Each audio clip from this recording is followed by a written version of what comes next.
The alarm screamed through the small ship, and Tammin knew they were going to die. He gripped the armrests of his captain's chair as the vessel shuddered. Violently, sparks flew from the control panel in front of him, and the acrid smell of burning circuits filled the air. Through the viewport, Jupiter's massive form loomed like a silent witness to their final moments. Engine core breach in 3 minutes, Hana called out from the engineering station. Her voice was steady, but Tammin could hear the fear underneath. I cannot stop it. Tammin looked at his crew. There were only 3 of them on this small survey ship. Hana, the engineer who could fix almost anything, Bora, the medic who always had a kind word, and himself, a captain who had led them into this death trap. The villains were not warriors. They were explorers, scientists, peaceful beings who studied the stars. Their species had avoided conflict for thousands of years. They kept to themselves, rarely making contact with other species. This survey mission was supposed to be simple: map the outer system, take readings, return home. Nothing dangerous, but the engine had failed, not from any attack or collision, just a random failure, the kind that should not happen, but sometimes did. And now they were drifting near Jupiter, far from any Velen territory, with no hope of rescue.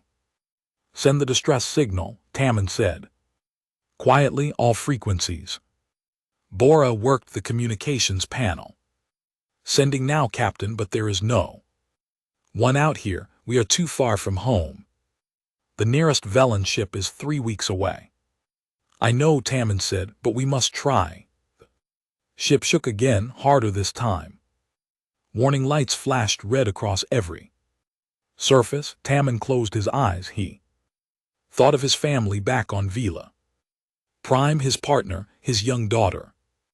They would never know what happened to him. The ship would explode and there would be no trace. 2 minutes to breach, Hana said. Timon opened his mouth to say something, anything to comfort his crew. But before he could speak, Bora gasped. Captain, I have a response to our distress call. Timon's eyes snapped open. What? From where? Close, very close. They say they are coming. Bora looked up from her panel, confusion on her face. They are human. Human. Tammin had heard of humans, a young species, barely 200 years into space travel.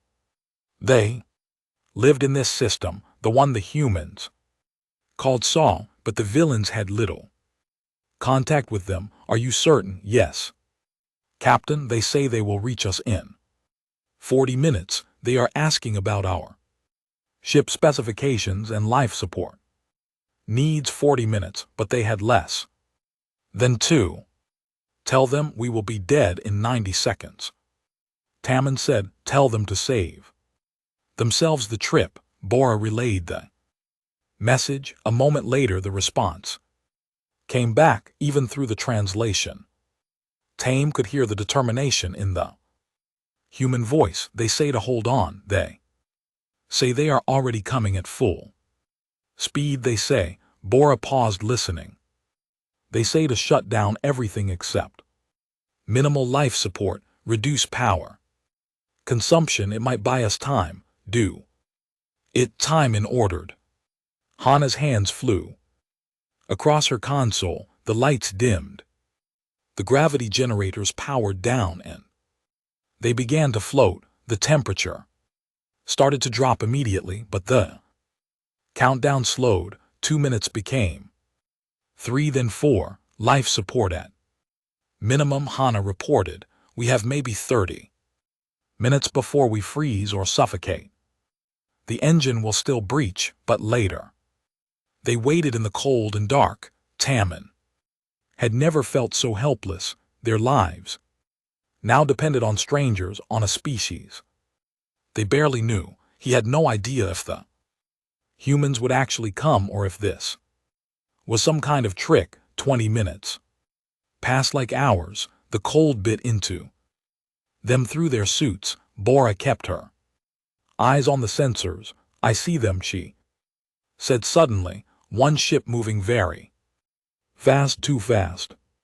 They will not be able to match our velocity safely. Tammin watched through the viewport. A ship appeared larger than theirs with human markings on the hull. It did not slow down gradually like a cautious pilot would. Instead, it dove straight toward them, firing braking thrusters at the last possible moment.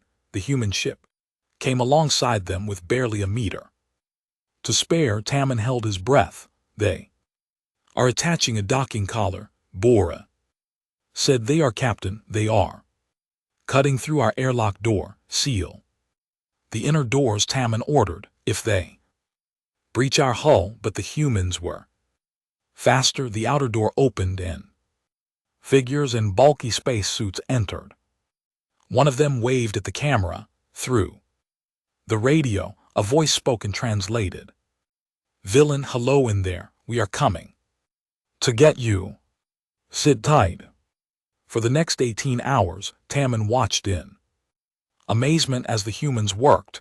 They did not have equipment designed for villain ships. Nothing fit properly, but they made it work anyway. The human captain introduced himself as Dongwu Park. He was a mining ship captain transporting ore from the asteroid belt to Earth. He had 6 crew members, and he had ordered all of them to drop everything to help a human named Young Mi, who piloted their ship. Somehow managed to link the human and villain navigation systems using nothing but wire and creativity. Another human called Jung spent hours the villain engine room jury-rigging a cooling system from spare parts. We do not have replacement parts for your engine, Dongwu explained to Tame through the translator, but we can stabilize it.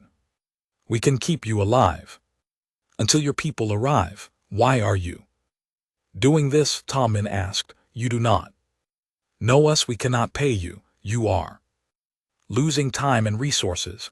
Dongwu looked surprised by the question. You needed help. We could provide it. What other reason do we need? Taemin had no answer to that. In Velen space, everything was calculated. Resources were tracked. Debts were recorded. But these humans seemed to think none of that mattered. By the time the work was finished, the humans had used up a quarter of their oxygen reserves. They had burned through expensive thruster fuel. They had dismantled parts of their own ship to repair the villain vessel, and they refused any offer of payment. Just be safe out there, Dongwu said, as they prepared to part ways. Space is dangerous enough without us all being strangers to each other. Before the humans departed, Tammin recorded everything, every detail of the rescue. The names of the humans, the name of their ship, the soul's promise, the date, the location, everything. In villain culture, Tammin explained to Dongwu, we have something called a debt of stars. When someone saves your life and asks for nothing, that debt can never be repaid. It can never be forgotten. I am recording this in our archives. My people will know what you did. Dongwu smiled. No debt needed. Friend, just pass the kindness forward when you can. As the human ship pulled away and vanished into the dark, Hana stood beside Tammin. Captain, she said quietly, we are few and we are weak, but a villain never forgets. Tammin nodded, still watching the empty space where the human ship had been. No, he agreed, we never do. He did not know it then, but those 18 hours would change the course of galactic history. The record he made that day would be studied by billions, and 50 years later, when the humans needed the most, the villains would remember. Dead of Stars was forever. 50 years had passed since the rescue near Jupiter, and humanity had spread across the stars. Like seeds in the wind, Ju and Choi stood at the observation window of New Hala Station, watching ships come and go. The station orbited a planet that humans had only discovered 20 years ago. Now it was home to 3 million people. Farms covered the valleys below, cities sparkled at night. Children who had been born here had never seen Earth. Juan was a junior diplomat, fresh out of the academy. This was her first real assignment, and she was determined to make a difference. Her job was simple in theory: keep track of alien ships passing through the system, make sure everyone followed the rules, and solved problems before they became incidents. In practice, it was chaos. New Hala sat at the intersection of 3 trade routes. Ships from a dozen different species passed through every day. Some were friendly, some were suspicious. All of them had their own rules and customs that did not always match with human expectations, but Juan had noticed something strange. Over the past 6 months, human ships in this sector kept reporting unusual help. Freighter captain found detailed warnings about an asteroid field that was not on any charts. A colony ship received anonymous data about a stable planet when their original destination turned out to be unsuitable. A patrol vessel got a tip about pirates arriving just in time to save a civilian transport. Every time the source was listed as unknown, every time the information was accurate, and every time when Juan tried to trace the signal, it led nowhere. She had started keeping her own records: dates, times, locations. There had to be a pattern. Someone was watching over human ships in this region, and they were very good at hiding their identity. "You are obsessed," her colleague Kyung-ho said, leaning against her desk. "Maybe it is just luck. Good fortune. Luck does not send encrypted data packets with precise stellar coordinates," Juan replied, not looking up from her screen. "Someone is helping us. I want to know who and why." She had requested access to older records going back decades. Most diplomats did not bother with historical files. They were too busy with current problems, but Juan believed answers were often hidden in the past. Late one night, she found something. Reference in a 50-year-old incident report. A villain ship had been rescued by humans near Jupiter. Captain Tamman had filed something called a Dead of Stars with the Velen archives. Juan had heard of the villains. They were a quiet species, rarely seen outside their own territory. They had excellent technology, but avoided contact with most others. Humans had tried several times to establish trade relations, but the villains always politely declined. Not hostile, just distant, but this report suggested something different. The villains remembered the rescue. They had recorded it as a sacred debt. Juan dug deeper. She found more villain references scattered through decades of reports, always subtle. A villain ship seen leaving a system just before a human ship received helpful data. Villain energy signatures detected near human colonies. Nothing conclusive, but the pattern was clear. Her once she knew what to look for. The villains were watching over humanity. They had been doing it for 50 years.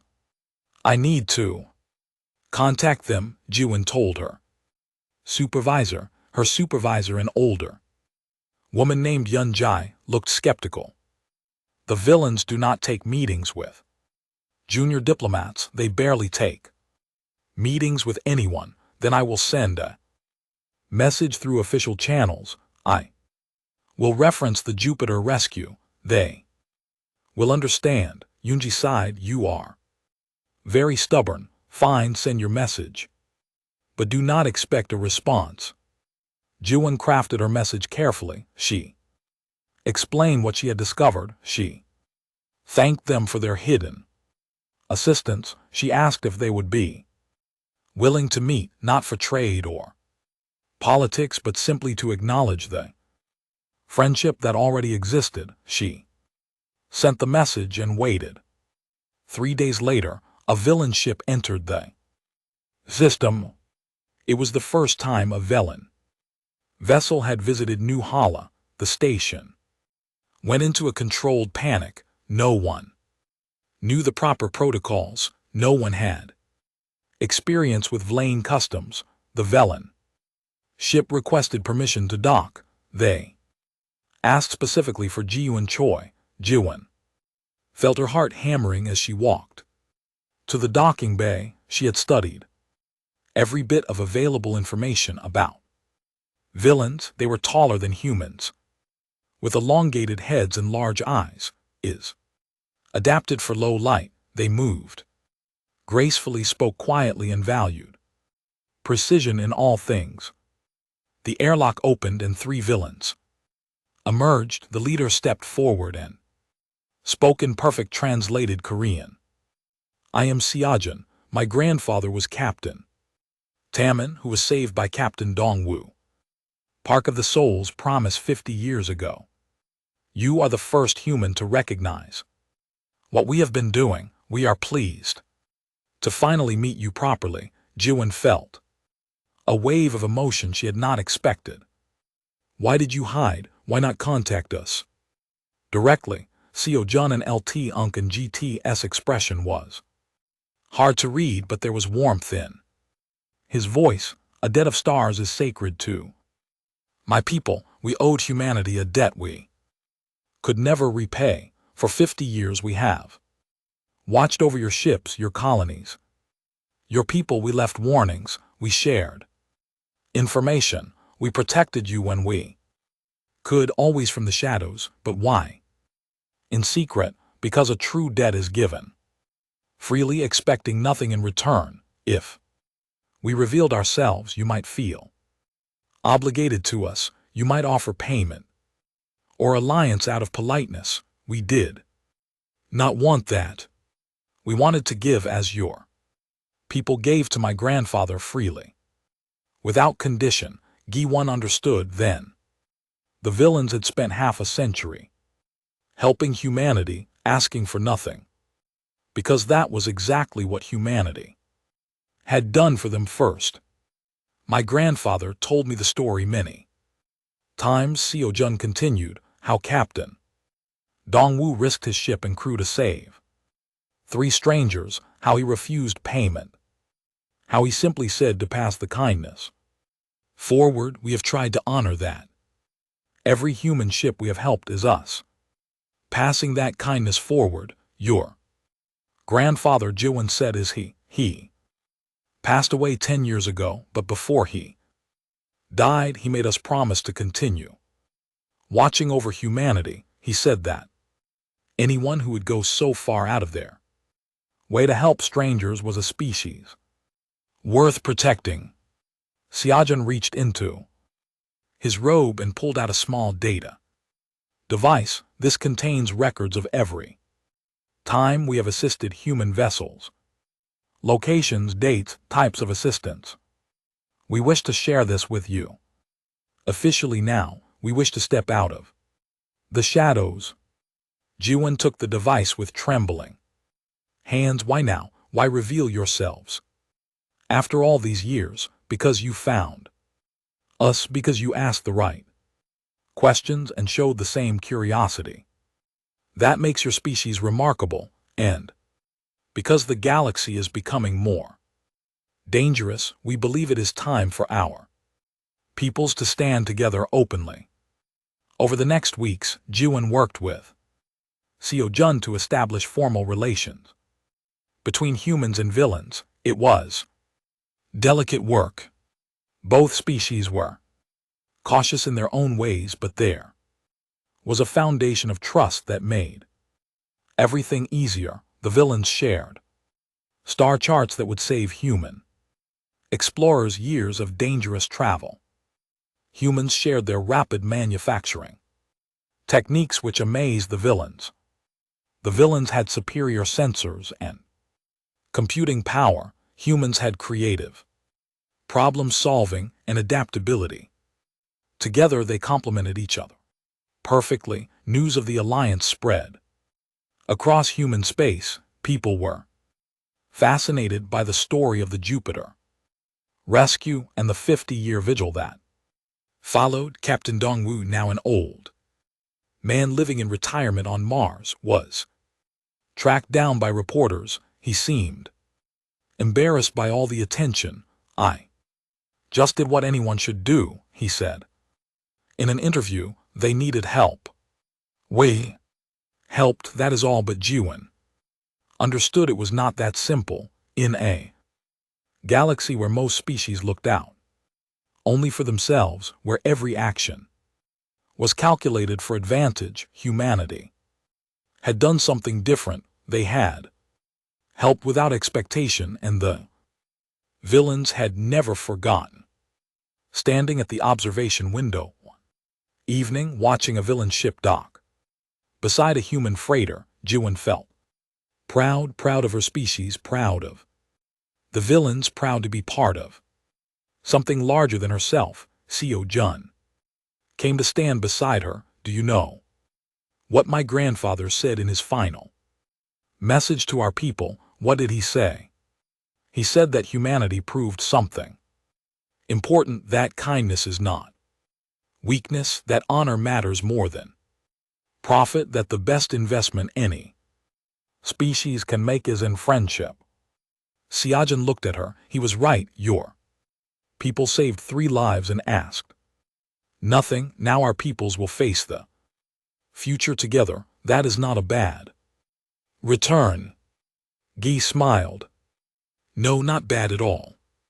Neither of them knew that in just 4 years that friendship would be tested in ways they could not imagine. Neither knew that humanity would have a chance to prove that they valued the villains as much as the villains valued them. But when that day came, humanity would not hesitate, because they too understood something important. Debts of honor went both ways, and some things mattered more than calculations and cost. The first reports came in like whispers of a nightmare. Border colony had gone silent, then another, then 3 more in a single day. By the time anyone understood what was happening, 12 villain worlds had been attacked by something the galaxy had not seen in centuries. The crash had returned in the diplomatic center on New Hala. Jiwen watched the emergency broadcasts with growing horror. She had been promoted to senior diplomat in the 4 years since first contact with the villains. Now she stood in a room full of officials from both species, and everyone looked terrified. The screens showed images from the attacks. Crash were insected, covered in dark kit and armor, moving in swarms that blotted out the sky. They did not negotiate, they did not communicate. They simply consumed everything in their path. Worlds were stripped bare, populations destroyed, resources taken. "How many ships do they have?" asked General Haiyan Wu Nam, the human military commander present at the meeting.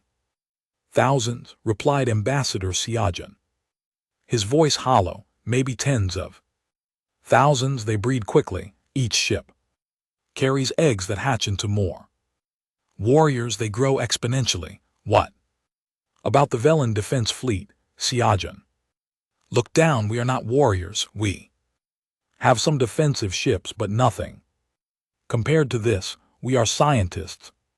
Explorers, we have not fought a real war. In 5,000 years, Jiwen felt cold. Villains had spent 50 years protecting humanity. Now they faced extinction and there was nothing they could do to save themselves. What about other species? Hyan Wu asked. Can anyone help? We have sent requests to everyone, Xiaojun said.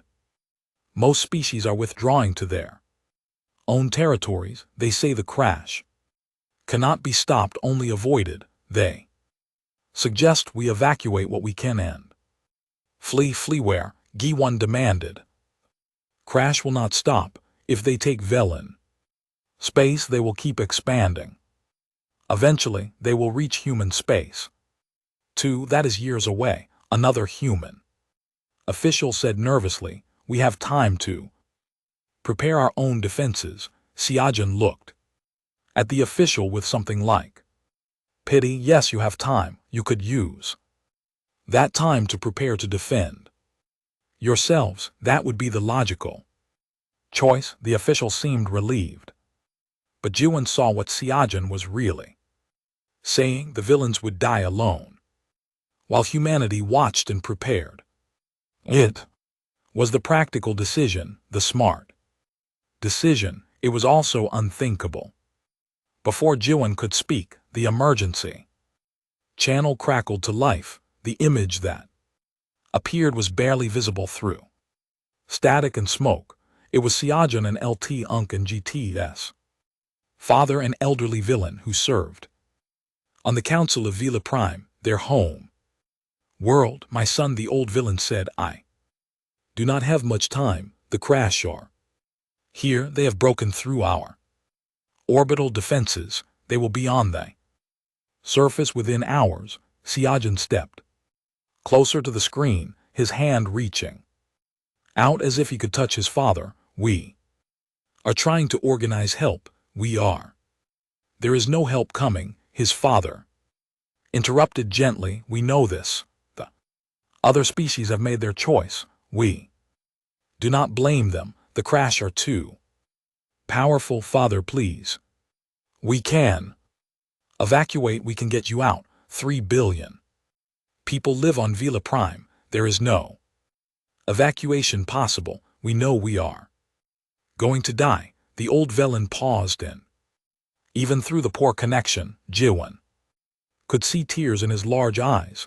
I wanted to say goodbye, and I wanted to send a message to our friends. The image shifted. The old villain was recording a formal transmission now, speaking to the camera directly to humanity. 50 years ago, you saved 3 villains because it was the right thing to do. For 50 years, we tried to repay that debt. We watched over you. We protected you when we could. We tried to honor the kindness you showed us. His voice broke. We are going to die now, but we do not ask for revenge. We do not ask for you to fight our battle. We ask only one thing. Please remember that we existed. Remember that we tried to be good friends. That is all we want. For someone to remember us. The transmission cut off. The room fell into absolute silence. Jiwen looked around at the faces of the humans present. She saw shock, horror, grief, and then slowly something else, something hard and determined. General Hyan Wu was the first to speak. His voice was quiet but firm. How fast can we mobilize the fleet? The other officials stared at him. General, you cannot be serious. We are talking about fighting an enemy that has destroyed dozens of worlds. An enemy that I asked how fast we can mobilize the fleet. 3 days to gather what we have nearby. Maybe 2 weeks to pull ships from the outer colonies. But General, even with everything we have, we will be outnumbered 5 to 1. This is suicide. Hun Wu looked at the blank screen where Xiaojun and LT Unk and GT's father had been. 50 years ago, one of our ships saved 3 Villains because it was the right thing to do. 3 people, that one act of kindness led to 50 years of friendship. How 3 billion villains are going to die, and they are not even asking us to help, they are just asking us to remember them. He turned to face the room. I will not let that be humanity's legacy. I will not stand by and watch our friends die. It is not logical. Someone protested, we need to think about our own survival, then think about this. Hien Wu said, if we abandon the villains now, what does that say about us?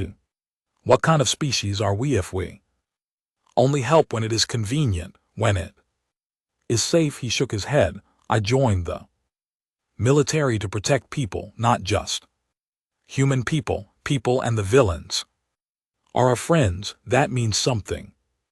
Guy found her voice. I agree with the general. We have to try. You are both being emotional. The nervous official said, this is not a decision we can make lightly. Then let Earth decide. Yan Wu said, let all the colonies decide. Send the message. Tell them what is happening. Tell them what the villain said, and let every human see what we are made of. The message went out on every channel. Xiaojun's father's plea was broadcast across human space. Within hours, responses started flooding in from Earth. Mobilize everything.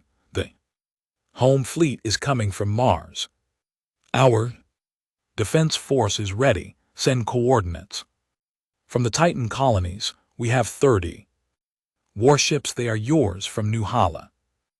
Every ship that can carry weapons is volunteering. From the asteroid miners, we are not military, but we are coming anyway. It was the same everywhere. No debate, no hesitation. From the oldest colonies to the newest outposts, the response was universal. Humanity would not abandon its friends. In the diplomatic center, Xiaojun watched the responses come in. Tears ran down his face. I do not understand, he whispered.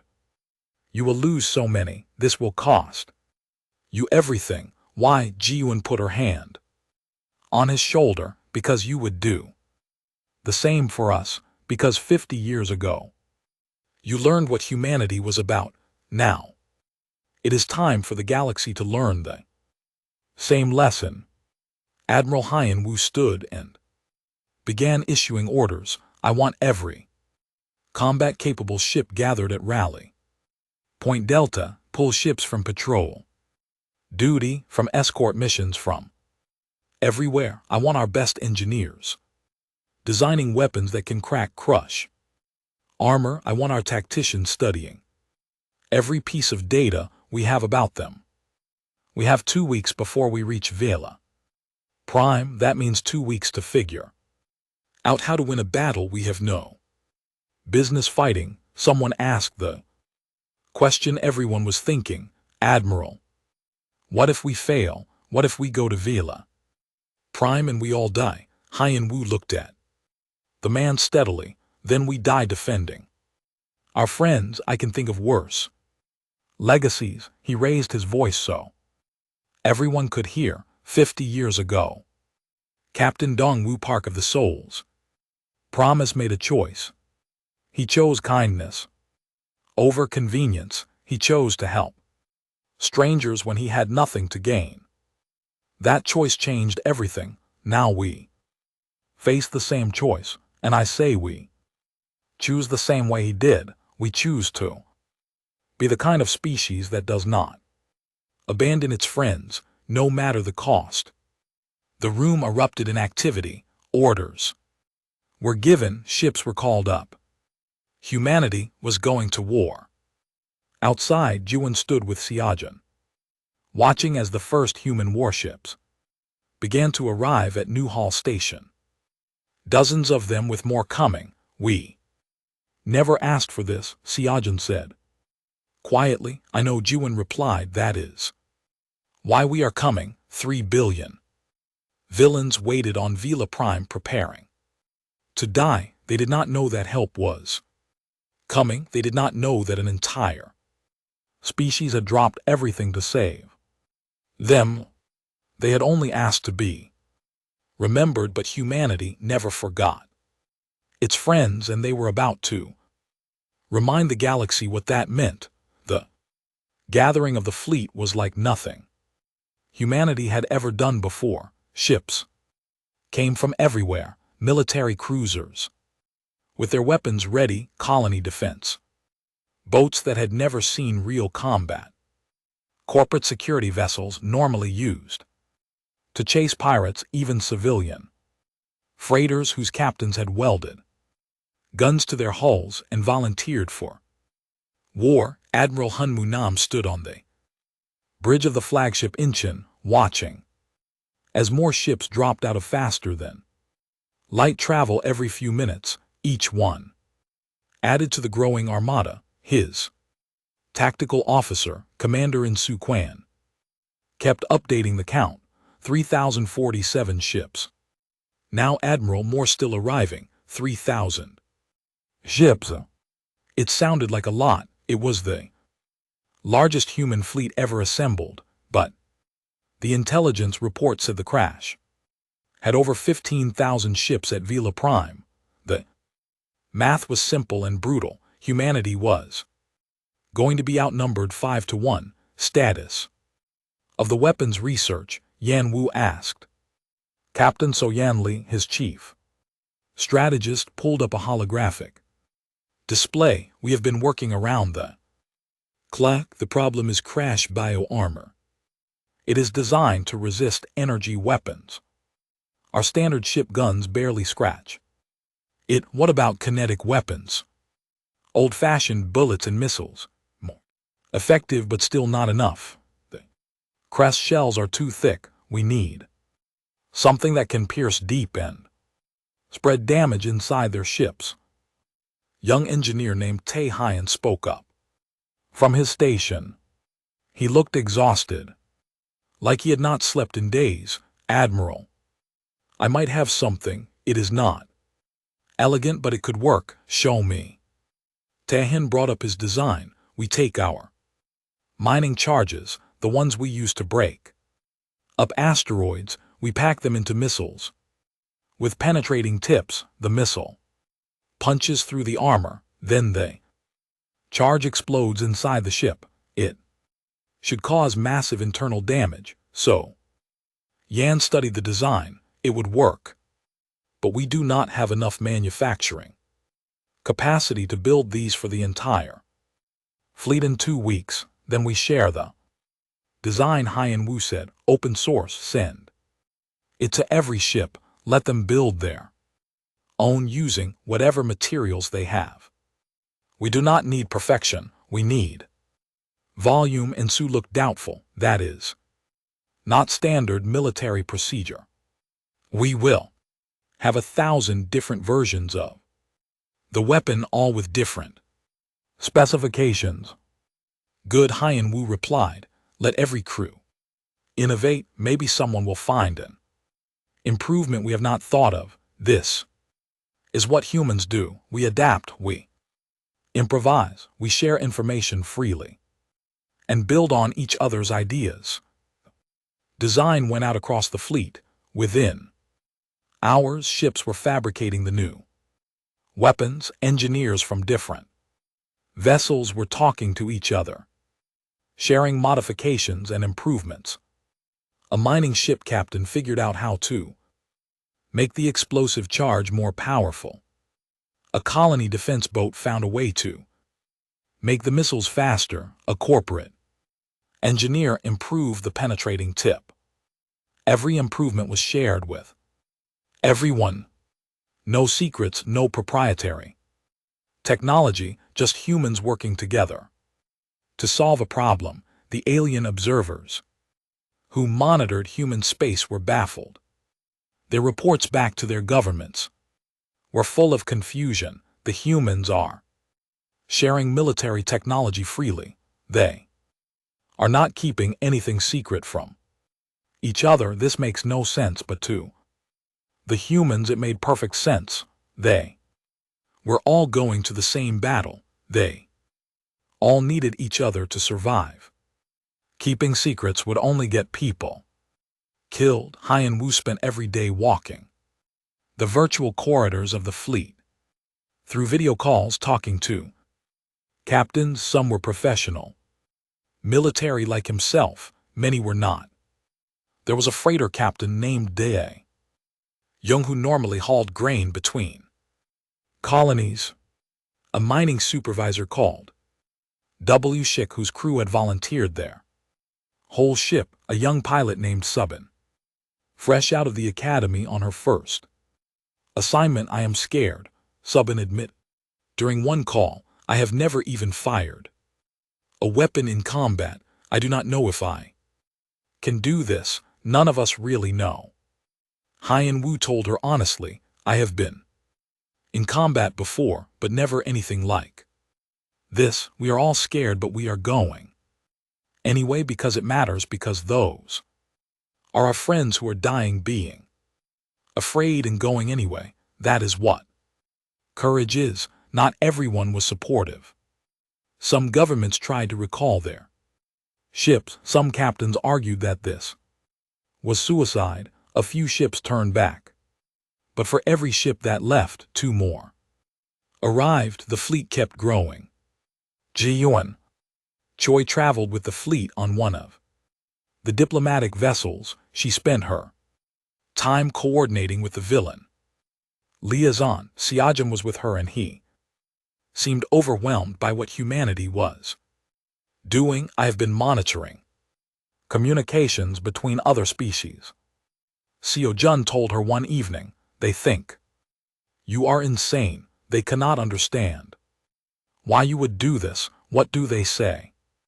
That you are throwing away lives for nothing, that even if you win, the cost will your civilization for decades, that no species is worth the sacrifice. Xun's voice dropped. One ambassador said that humans are either the bravest or the stupidest beings in the galaxy. Ji Yuan smiled grimly. Maybe both. Does it matter? Those are your people dying, our friends. What kind of species would we be if we calculated the cost before helping? My people did that calculation 50 years ago, Siajin said. Quietly, we decided that watching over humanity was worth it, but we are 3,000 light years from home, safe from the crash. You could have done the same. Could we? I do not think so. That would mean we learned nothing from you. You showed us that real friendship means something. Now we have to prove we understood the lesson. As the fleet traveled toward Vila Prime, training exercises ran constantly, so Yan organized tactical simulations, throwing every scenario she could imagine at the captains. They practiced coordination, communication under fire, emergency maneuvers. Most of the civilian captains had never worked in formation before. They made mistakes, but they learned quickly. Yan Wu noticed something interesting. The civilian captains often came up with creative solutions that the military officers missed. A freighter captain suggested using cargo containers as improvised shields. A miner proposed using debris fields as cover. These were people who solved problems every day in dangerous conditions. They brought that creativity to warfare. We should split military and civilian ships into mixed squadrons, Soon suggested. Let them learn from each other. It worked. Military officers taught discipline and tactics. The civilians taught flexibility and innovation. Together, they became more effective than either group alone. News from Vila Prime grew worse every day. The crash had landed on the surface. Cities were burning. Millions were dead. The remaining Velen defense forces were fighting desperately, but they were delaying the inevitable, not stopping it. And then came a transmission that nearly broke. Everyone, a young villain child appeared. On screen, speaking into a camera in a shelter deep underground. My name is me. I am 8 years old. The monsters are outside. My parents told me to make this recording so someone will know we were here. I am scared. I want to go home. But the teacher says we do not have a home anymore. She says to be brave. I am trying, but it is hard. The child held up a drawing. It showed 2 figures holding hands, one tall villain, one human. I drew this for the humans who were coming to help us. My teacher said, "You are coming. Thank you for trying. Even if you do not get here in time.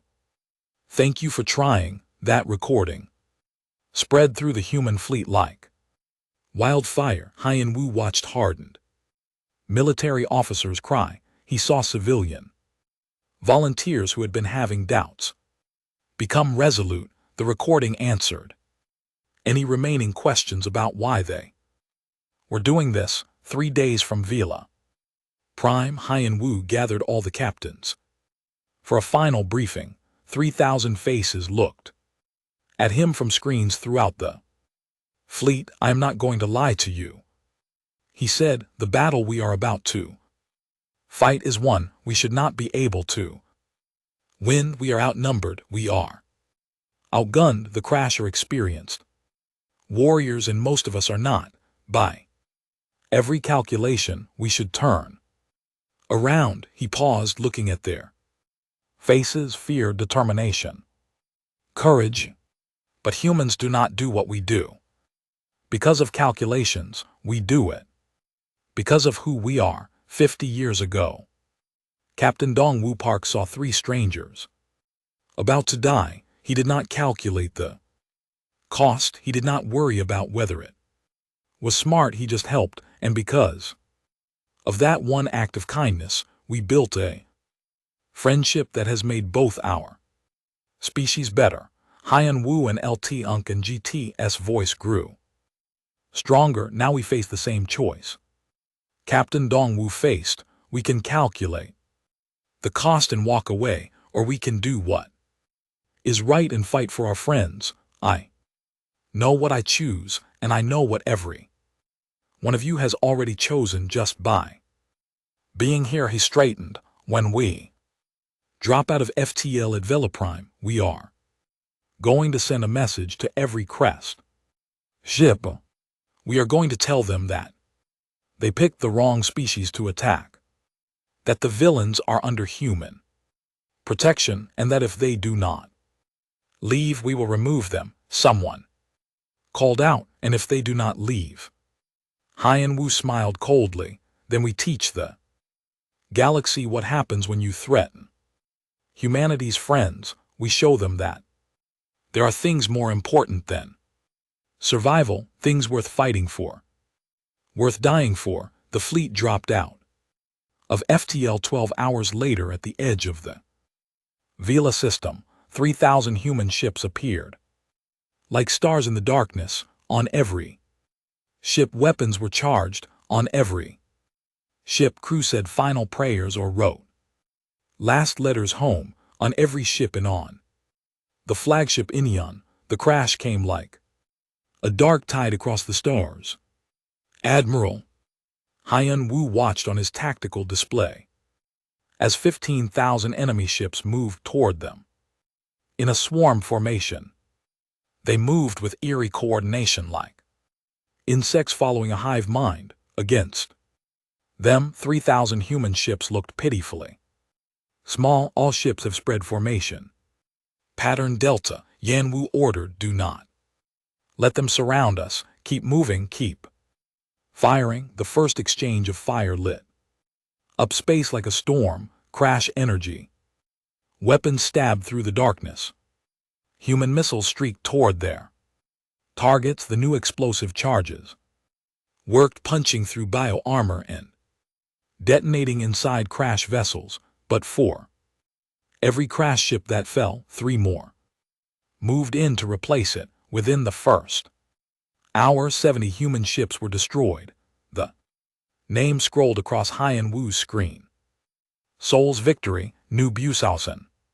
Hope's journey, each name was a ship full of people who would never go home, people who had volunteered to be here. Admiral. The civilian freighters in Sector 7 are taking heavy fire. Insu reported they are requesting permission to fall back. Hyan Wu pulled up the tactical view. Freighters were being swarmed, but they were also protecting a gap in the formation that led to the planet.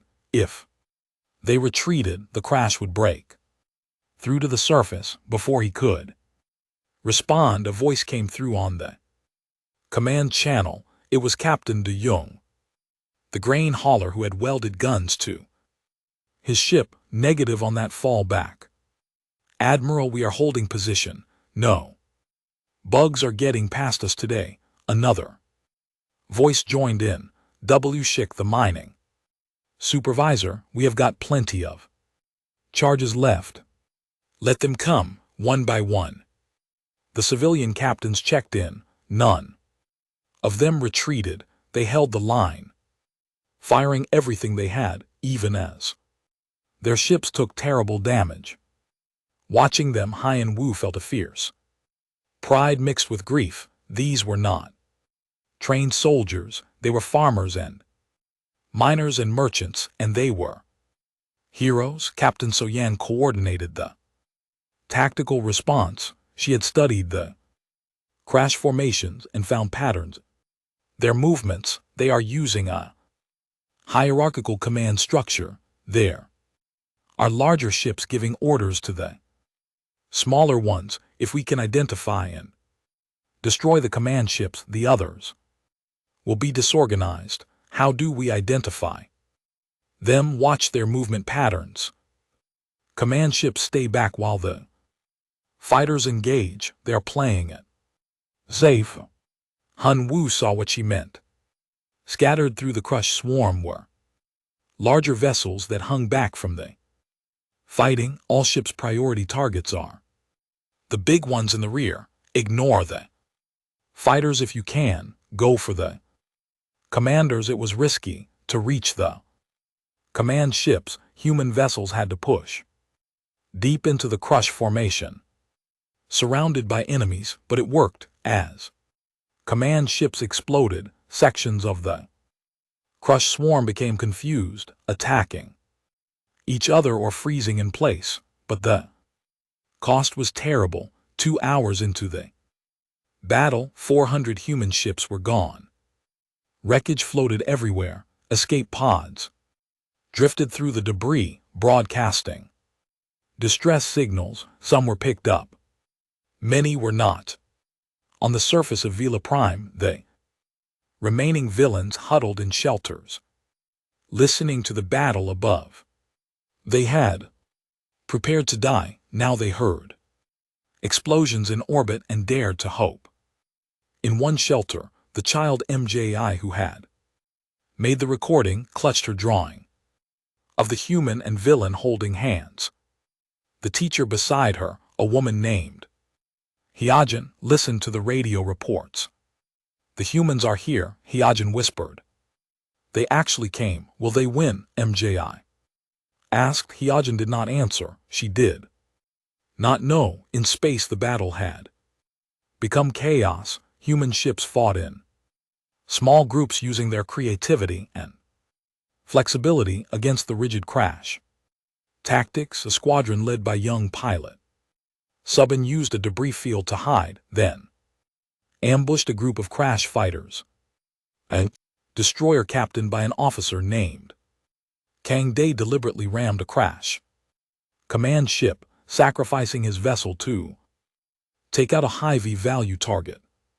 Everywhere humans were doing the impossible, not because they were stronger or had better technology, but because they refused to give up, because they fought for something that mattered more than their own survival. 6 hours into the battle, the tide began to turn. Crash had lost too many command ships. Their formation was breaking down. The swarm was becoming a mob, and mobs could be beaten. All ships full offensive. Hien Wu ordered, push them back, drive them away from the planet. The human fleet surged forward, every remaining ship from military cruisers to damaged freighters advanced together. The Kresh, for the first time, hesitated. These creatures that had destroyed dozens of civilizations were facing an enemy that simply would not break. Hien Wu allowed himself a moment of hope. They might actually win this. Then the sensor screamed an alert, a massive crash. Mother ship was emerging from behind the planet. It was 10 times larger than anything else in the battle, bristling with weapons. This was what the crash had been protecting. This was their real weapon. Admiral, that thing could destroy our entire remaining fleet. So, Yan said quietly. Yan Wu looked at the tactical display. They had maybe 1,000 ships left in fighting condition. The mother ship alone outgunned all of them combined, and they were exhausted, low on ammunition, damaged. But around the fleet the villains were watching. 3 billion people who had given up hope, who had resigned themselves to death, now dared to believe they might live. Hun Wu thought of MJI and her drawing. He thought of Xiaojun and LT, Unk and GT's father who had asked only to be remembered. He thought of Captain Dong Wu, who 50 years ago had decided that helping strangers was worth any cost. All remaining ships. Hien Wu said slowly, form up on me. We are taking that thing down. Admiral, that is suicide. Insu protested. I know, but if we do not stop it, everyone on that planet dies. After everything we have sacrificed today, I'm not letting that happen. Anyone who wants to leave, no judgment, but I am going in. Not a single ship broke formation. Every remaining captain acknowledged the order. They knew what it meant. They were choosing certain death to save lives they would never meet on a planet most of them had never visited, for a species they barely knew. It has been an honor serving with you all, Hien Wu said. Let us show them what humanity is made of. The human fleet charged the mother ship. It was not a tactical maneuver, it was a desperate final assault. Human ships fired everything they had left, then kept going, ramming into the massive vessel. When their weapons ran dry, the mother ship's weapons tore through ship after ship. The names kept scrolling on Hien Wu's screen. Brave people dying to protect others. Captain De Jong's freighter crashed into the mother ship's side, its explosive cargo detonating like a star. One ship's mining vessel rammed into a weapon battery, silencing it. Subin's fighter made it through the defenses to strike at what looked like a critical system. Hun Wu's own ship was dying.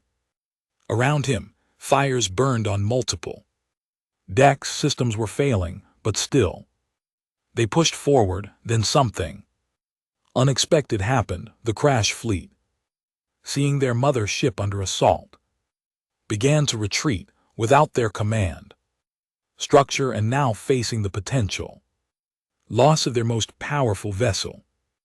Their survival instinct overcame their aggression. They fled. Admiral, they are running, and Su said, disbelief in his voice. The crash are actually running away. The mother ship badly damaged and listing also turned to retreat. It limped away, trailing debris. Its escort ships gathering around it protectively. Space fell silent except for the crackle of fires and distress signals. Hien Wu slumped in his chair. Get me a count. How many ships do we have left? The answer came back after a long Moment, 423 ships still capable of operation, another 200 heavily damaged, but salvageable, out of 3,000 over 2,000 ships destroyed, over 200,000 people dead, but Vela Prime was saved. The days and weeks that followed were a blur of rescue operations and rebuilding. Human ships searched through the debris fields for survivors. The villains emerged from their shelters, looking up at skies that were clear of enemy ships. Medical teams from both species worked together, treating the wounded. On the surface of Vela Prime, a memorial was planned, the largest in villain history, a monument to honor the fallen humans who had crossed the stars to save strangers. 6 months after the battle, the dedication ceremony was held. Humans and villains stood together before a massive statue showing Captain Tamman shaking hands with Captain Dong-Wu. Around the base were the names of every ship lost in the battle and every person who had died. Jiwon stood beside Xiaojun, both of them in formal dress. The crowd stretched as far as she could see felons who owed their lives to human sacrifice, humans who had lost friends and family, all of them together, united by grief and gratitude. Villain leader, a woman named Mio, spoke to the crowd. Her voice was transmitted across both human and villain space. 50 years ago, a human ship saved 3 villains and asked for nothing in return. We called it a debt of stars, debt that could never be repaid. For 50 years we tried to honor that debt by watching over humanity in secret, but humanity taught us something we had not truly understood. They taught us that friendship is not about debts, it is about showing up when you are needed, regardless of the cost. Mio's voice grew stronger. Today, we remember the 200,000 humans who died defending our world. They came knowing they might not survive. They came anyway.